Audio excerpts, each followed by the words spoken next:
사람들은 복음을 들으면서도 진짜 복음이 무엇인지 모를 때가 있습니다. 교회 안에서도 예수님을 믿는다고 말하지만 그 믿음이 구원에 이르지 못하는 경우가 있습니다. 겉으로는 신앙생활을 하는 것 같지만 그 중심에는 십자가의 복음이 아닌 인간의 생각과 욕심이 자리할 때가 있습니다. 세상은 점점 달콤하고 편한 복음을 말합니다. 노력 없이도 회개 없이도 십자가 없이도 구원받을 수 있다고 속이는 가짜 복음이 많습니다. 하지만 그런 복음은 사람을 위로하는 듯 보이지만 결국 영혼을 병들게 만듭니다. 하나님은 우리가 진짜 복음을 붙잡기를 원하십니다. 오늘은 구원에 이르지 못하게 만드는 가짜 복음이 무엇인지, 그리고 왜 그것을 분별해야 하는지를 함께 나누고자 합니다. 첫째, 가짜 복음은 노력으로 구원을 얻을 수 있다고 속입니다. 사람은 본능적으로 자신이 무언가를 해야 안심합니다. 그래서 신앙 안에서도 구원을 내가 만들어 가야 한다고 생각할 때가 많습니다. 교회에 잘 다니고 봉사를 열심히 하고 다른 사람보다 착하게 살면 구원받을 수 있다고 여깁니다. 그러나 성경은 그렇게 말하지 않습니다. 구원은 우리의 행위가 아니라 오직 하나님의 은혜로 주어집니다. 인간의 노력으로 하나님께 나아가려 하면 결국 믿음은 자랑이 되고 신앙은 경쟁이 됩니다. 하나님이 주신 은혜를 붙잡기보다 내가 얼마나 잘하고 있는지를 세는 신앙이 됩니다. 그 순간 복음은 은혜가 아니라 의무로 바뀝니다. 예수님을 믿는다는 말 속에 스스로의 행위를 더하고 십자가의 능력을 인간의 노력으로 덮게 됩니다. 이런 신앙은 겉으로는 열심히 보이지만 속으로는 늘 불안합니다. 구원을 확신하지 못하기 때문에 더 큰 행위를 쌓아야 한다고 느끼고 그것이 채워지지 않으면 죄책감에 빠집니다. 그러나 하나님은 우리의 노력이 아니라 믿음을 보십니다. 하나님께 나아가는 길은 우리의 완벽함이 아니라 예수님의 완전함을 믿는 데 있습니다. 이러한 잘못된 생각은 신앙의 본질을 왜곡시킵니다. 하나님을 사랑하는 마음이 아니라 두려움으로 움직이게 합니다. 구원을 잃지 않기 위해 눈치를 보며 살아가는 신앙은 자유가 없습니다. 마치 종이 주인의 명령을 따라 움직이는 것처럼 사랑이 아니라 의무로 채워진 믿음은 오래가지 못합니다. 그러나 진짜 복음은 자유를 줍니다. 예수님의 십자가를 믿는 순간 하나님은 이미 우리를 자녀로 삼으셨습니다. 그분의 은혜 안에서 우리는 더 이상 구원을 얻기 위해 사는 것이 아니라 구원받은 사람으로 살아가게 됩니다. 은혜로 시작된 믿음은 은혜로 완성됩니다. 성경 속 바리새인들은 그 누구보다 율법에 충실한 사람들이었습니다. 그러나 예수님은 그들을 가장 강하게 책망하셨습니다. 그 이유는 그들이 율법의 조항은 지켰지만 하나님을 사랑하는 마음은 잃었기 때문입니다. 그들의 신앙은 사람에게 보이기 위한 행위로 가득 차 있었고 자신들의 의로움을 증명하기 위한 수단이었습니다. 그들은 하나님께 드리는 예배 속에서도 스스로의 자랑을 세웠습니다. 결국 그들의 열심은 복음을 가리게 되었고 예수님을 알아보지 못하게 했습니다. 오늘 우리 안에도 이와 같은 모습이 있을 수 있습니다. 말씀을 읽고 예배를 드리며 섬기지만 그 중심에 하나님의 은혜보다 나의 만족이 자리한다면 이미 복음의 방향이 흐려진 것입니다. 하나님은 우리의 행위를 보시기보다 그 행위의 중심에 있는 믿음을 보십니다. 우리가 아무리 많은 일을 해도 그 안에 예수님이 없으면 그것은 복음이 아닙니다. 은혜를 아는 사람은 스스로를 높이지 않습니다. 자신이 구원받을 만한 존재가 아님을 알기에 더욱 겸손하게 하나님께 나아갑니다. 그리고 그 은혜를 잊지 않기 위해 매일 자신을 돌아봅니다. 구원은 우리가 이룰 수 있는 목표가 아니라 이미 주어진 선물입니다. 그 선물을 받은 사람은 감사로 살아가며 삶의 모든 순간을 하나님께 드립니다. 가짜 복음은 인간의 마음을 편하게 하지만 영혼을 병들게 합니다. 반대로 진짜 복음은 처음엔 부담스럽고 불편하게 느껴지지만 그 안에 진짜 자유가 있습니다.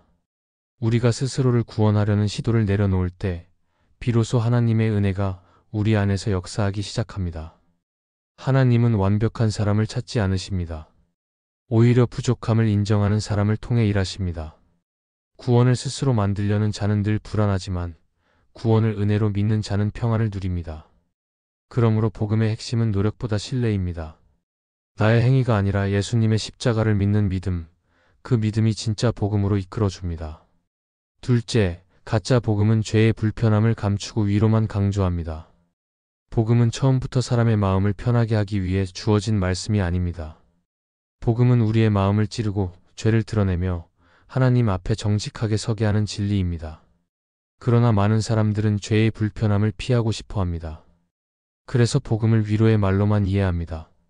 하나님은 사랑이시니 결국 다 괜찮을 것이라는 생각에 머물며 회개 없는 믿음을 신앙이라고 착각합니다. 하지만 진짜 복음은 죄를 가볍게 여기지 않습니다. 하나님은 사랑의 하나님이시지만 동시에 거룩하신 분이십니다. 그분의 사랑은 죄를 덮어두는 사랑이 아니라 죄를 깨닫게 하고 변화시키는 사랑입니다. 가짜 복음은 위로의 말로만 채워져 있습니다. 상처받은 마음을 달래주는 말, 괜찮다고 다독이는 말로 사람들의 감정을 안정시킵니다. 물론 하나님은 우리를 위로하시는 분이십니다. 그러나 그 위로는 죄를 무시한 채 주어지는 위로가 아닙니다. 하나님은 우리를 위로하시기 전에 먼저 죄를 다루십니다. 진짜 위로는 회개 후에 옵니다. 죄를 인정하고 눈물로 하나님 앞에 설 때, 그때 비로소 진짜 평안이 찾아옵니다. 그러나 가짜 복음은 불편한 죄의 문제를 언급하지 않습니다. 죄를 말하면 사람들이 상처받을까 걱정하고 정죄받는 기분이 들까 조심하며 결국 복음의 중심인 회개를 잃어버립니다. 그렇게 만들어진 신앙은 따뜻하지만 얕고 위로는 많지만 변화는 없습니다. 예수님은 죄를 덮지 않으셨습니다. 사마리아 여인을 만났을 때 그분은 그녀의 과거를 피하지 않으셨습니다. 예수님은 그녀가 진정한 예배자가 되려면 먼저 죄의 문제를 직면해야 함을 가르치셨습니다. 그 대화는 불편했지만 그 불편함이 그녀의 인생을 바꾸었습니다. 예수님이 지적하신 것은 그녀를 부끄럽게 하려는 것이 아니라 회복시키려는 것이었습니다. 진짜 복음은 이처럼 죄를 드러내지만 그 드러남을 통해 회복을 시작하게 합니다. 그러나 가짜 복음은 그 과정을 생략하고 바로 위로만 건넵니다.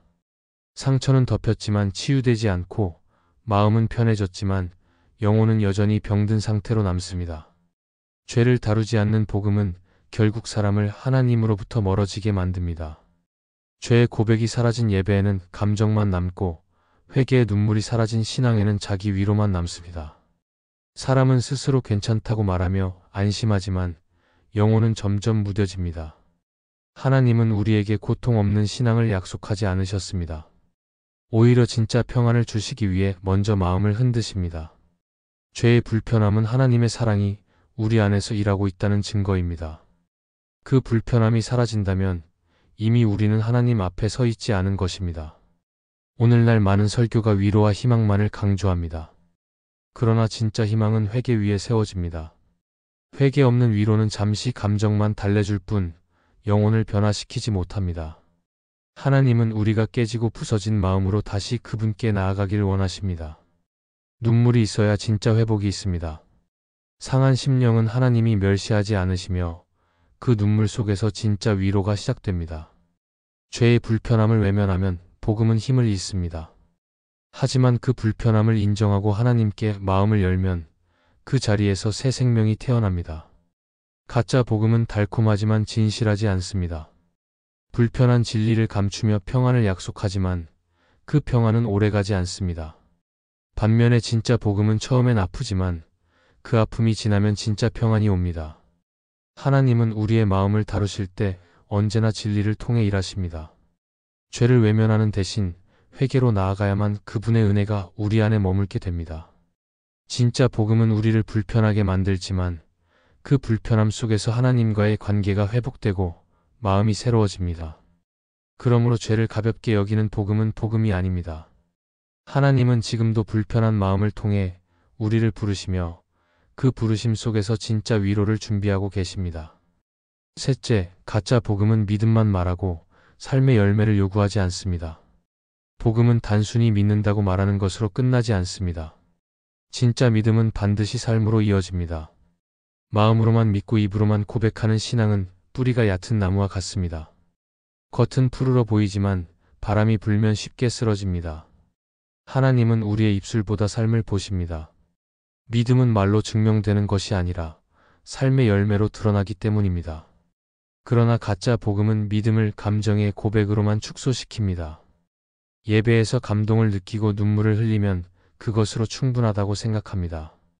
하지만 그 감정이 행동으로 이어지지 않으면 복음은 우리의 삶에서 멈추게 됩니다.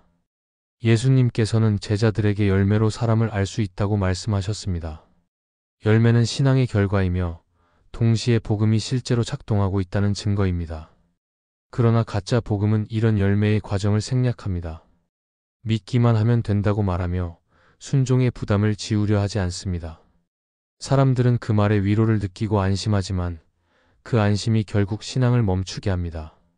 진짜 복음은 결코 가만히 있는 믿음을 허락하지 않습니다. 예수님을 믿는다면 그 믿음은 반드시 행동으로 나타나야 합니다. 사랑으로, 용서로, 그리고 섬김으로 흘러가야 합니다. 야고보 사도는 행함이 없는 믿음은 죽은 믿음이라고 했습니다. 이는 우리의 행위로 구원을 얻는다는 말이 아니라 구원받은 사람에게는 반드시 변화가 따른다는 뜻입니다. 구원은 하나님이 주신 선물이지만 그 선물을 받은 사람은 더 이상 예전의 모습으로 살 수 없습니다. 복음을 믿는다는 것은 삶의 방향이 바뀌는 것입니다. 그러나 가짜 복음은 변화의 책임을 회피하게 만듭니다. 하나님이 다 하시니까 나는 그대로 있어도 괜찮다고 생각하게 합니다. 그렇게 되면 믿음은 더 이상 하나님께 드리는 헌신이 아니라 내 마음의 위안이 되어버립니다. 성경 속에 나오는 삭개오는 진짜 복음을 만난 사람입니다. 그는 세리로서 많은 사람의 돈을 속여 빼앗았던 인물이지만 예수님을 만나고 나서 완전히 달라졌습니다. 그는 자신의 잘못을 인정하고 빼앗은 재산을 4배로 갚겠다고 결단했습니다. 그의 변화는 단순한 감정이 아니었습니다. 예수님을 만난 믿음이 행동으로 나타났던 것입니다. 그 믿음의 열매를 보신 예수님은 그 집에 구원이 이르렀다고 말씀하셨습니다. 복음은 마음에만 머물지 않고 삶으로 흘러갈 때 완전해집니다. 오늘날 많은 사람이 믿음을 입으로 고백하지만 그 고백이 삶에서 보이지 않을 때가 있습니다. 예배는 드리지만 용서는 하지 않고 기도는 하지만 행동은 변하지 않습니다. 말씀을 듣지만 그 말씀이 일상에서 적용되지 않으면 복음은 점점 힘을 잃습니다. 하나님은 우리가 말로만 믿는 신앙에서 벗어나 삶으로 믿음을 드러내길 원하십니다. 믿음의 고백이 진짜라면 우리의 말과 행동, 관계와 선택이 달라져야 합니다. 가짜 복음은 이 변화를 불필요하게 만듭니다. 그러나 진짜 복음은 변화를 통해 믿음을 증명하게 합니다. 믿음은 씨앗과 같습니다. 뿌리 내리지 않으면 자라지 못하고 자라지 않으면 열매를 맺을 수 없습니다. 예배와 기도는 씨를 심는 일입니다. 하지만 그 씨가 자라려면 순종이라는 물과 사랑이라는 햇빛이 필요합니다. 복음은 우리를 편하게 하는 말이 아니라 변화를 요구하는 능력입니다. 하나님은 우리가 그저 믿는 데서 멈추지 않고 믿음의 열매를 맺는 자리까지 자라가길 원하십니다. 사랑하지 않던 마음이 사랑으로 바뀌고 원망하던 입술이 감사로 바뀌는 것이 진짜 복음의 역사입니다. 가짜 복음은 열매를 요구하지 않기 때문에 편합니다. 그러나 열매 없는 나무는 결국 잘려나갑니다. 하나님은 우리가 겉모습만 믿는 신앙이 아니라 삶 전체로 믿음을 드러내길 바라십니다. 진짜 복음은 때로 우리를 불편하게 만들지만 그 불편함 속에서 믿음이 자라고 성숙해집니다. 우리가 예수님을 믿는다고 고백할 때, 그 믿음이 행동으로 이어질 때 하나님은 그 열매를 통해 영광을 받으십니다. 믿음이 말로만 머무르지 않고 삶의 모든 영역에서 드러날 때 그 믿음은 살아있는 복음이 됩니다. 넷째, 가짜 복음은 자기를 높이게 만듭니다. 복음의 중심은 언제나 하나님이십니다. 그러나 가짜 복음은 그 중심을 사람에게 옮겨 놓습니다. 하나님의 이름을 말하지만 실상은 자신을 높이고 스스로 만족하기 위한 믿음을 따릅니다. 사람들은 신앙을 통해 위로를 얻고 자신이 얼마나 특별한지를 느끼고 싶어 합니다. 하지만 그 마음의 깊은 곳에는 하나님을 드러내기보다 나를 돋보이게 하려는 욕심이 숨어 있습니다. 복음이 자기를 낮추는 대신 자기를 높이는 수단이 될 때 신앙은 이미 방향을 잃은 것입니다. 하나님을 믿는다는 말 속에도 자기를 위한 의도가 섞일 때가 많습니다. 하나님께 헌신하는 이유가 그분의 영광 때문이 아니라 나의 성공과 안정 때문일 때가 있습니다. 그래서 기도가 응답되지 않으면 하나님을 원망하고 어려움을 겪으면 믿음을 의심합니다. 가짜 복음은 이런 인간 중심의 믿음을 부추깁니다. 하나님이 우리의 계획을 따라오셔야 한다고 생각하게 만들고 그분을 경배하는 대신 이용하려는 태도를 만듭니다. 그러나 진짜 복음은 그 반대입니다. 하나님이 나의 삶의 주인이시며 모든 것이 그분의 뜻 안에 있음을 인정하게 합니다. 예수님께서 광야에서 시험 받으실 때 사탄은 세상의 모든 영광을 보여주며 그것을 다 주겠다고 유혹했습니다. 그러나 예수님은 그 유혹을 단호히 거절하셨습니다. 그 이유는 하나님께 영광을 돌리는 것이 믿음의 본질임을 알고 계셨기 때문입니다. 예수님은 자신을 높이기보다 끝까지 하나님 아버지의 뜻에 순종하셨습니다. 십자가의 길은 낮아짐의 길이었습니다. 하지만 그 낮아짐이 결국 하나님의 영광을 드러내는 최고의 길이 되었습니다. 하나님은 자신을 낮춘 자를 높이십니다. 반대로 자기를 높이는 자는 결국 넘어집니다. 팀 켈러는 그의 책 기도에서 인간의 신앙이 무너지는 이유 중 하나를 이렇게 설명했습니다. 하나님보다 자기 자신에게 집중하는 순간 기도는 간구가 아니라 통제가 된다. 이 말은 복음에도 그대로 적용됩니다. 복음이 나를 변화시키는 진리가 아니라 나를 위한 도구가 될 때 신앙은 힘을 잃습니다. 하나님을 내 뜻대로 움직이려는 순간 복음은 이미 내 안에서 왜곡되고 맙니다. 하나님은 우리의 성공을 위해 존재하시는 분이 아니라 우리가 그분의 뜻 안에 살아가도록 이끄시는 분이십니다. 오늘날 사람들은 하나님을 높이는 대신 자신을 높이려는 믿음에 쉽게 빠집니다. 헌신도, 봉사도, 심지어 예배조차 자신의 의로움을 드러내는 수단이 될 때가 있습니다. 내가 얼마나 잘하고 있는지를 스스로 자랑하며 마음속에서 우월감을 느낄 때 그 순간 복음은 사라지고 교만이 자리를 잡습니다. 하지만 진짜 복음은 나를 낮추고 하나님을 높이게 합니다. 내가 아무것도 아님을 깨닫는 순간 비로소 하나님의 은혜가 보이기 시작합니다. 나의 힘으로는 구원에 이를 수 없음을 인정할 때 복음은 진짜 능력이 됩니다. 하나님은 겸손한 마음을 기뻐하십니다. 스스로 높아지려는 마음을 버리고 하나님의 은혜 앞에 엎드릴 때 그분은 새로운 길을 여십니다.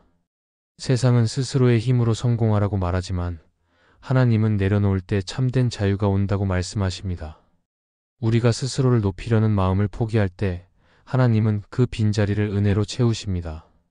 진짜 복음은 나의 영광이 아니라 하나님의 영광을 위해 존재합니다. 그러므로 신앙의 목표는 나의 이름이 아니라 하나님의 이름이 높아지는 데 있습니다. 낮아짐 속에 참된 복음이 자라고 포기의 자리에 진짜 은혜가 머뭅니다. 가짜 복음은 달콤한 위로를 주지만 영혼을 살리지 못합니다. 그러나 진짜 복음은 때로 아프고 불편하게 다가와도 결국 우리를 살립니다. 하나님은 우리의 중심을 보시며 진실한 마음으로 그분을 구하는 자를 반드시 붙드십니다. 복음은 사람을 높이는 이야기가 아니라 하나님께로 돌아가게 하는 길입니다. 오늘 우리의 신앙이 다시 그 길 위에 서길 바랍니다. 이 말씀이 마음의 은혜가 되셨다면 좋아요와 구독으로 함께 해주세요. 그리고 댓글에 아멘이라고 남겨주시면 하나님의 은혜가 더 많은 사람들에게 전해질 것입니다. 여러분의 삶 위에 하나님의 은혜가 언제나 함께 하시기를 바랍니다. 감사합니다.